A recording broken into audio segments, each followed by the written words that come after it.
Es una noche tranquila en medio de la nada. El aire huele a tierra húmeda y a campo recién regado. Juan, el clásico granjero de pueblo pequeño, está disfrutando de su porche, un cigarro y un poco de paz.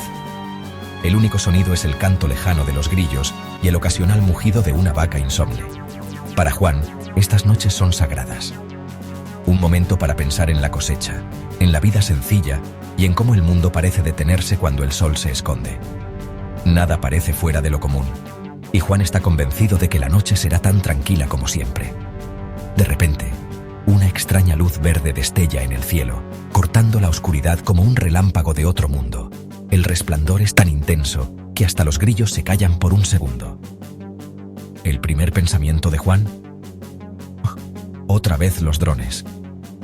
Últimamente, los chicos del pueblo han estado jugando con sus nuevos juguetes voladores, molestando a las vacas y asustando a los perros.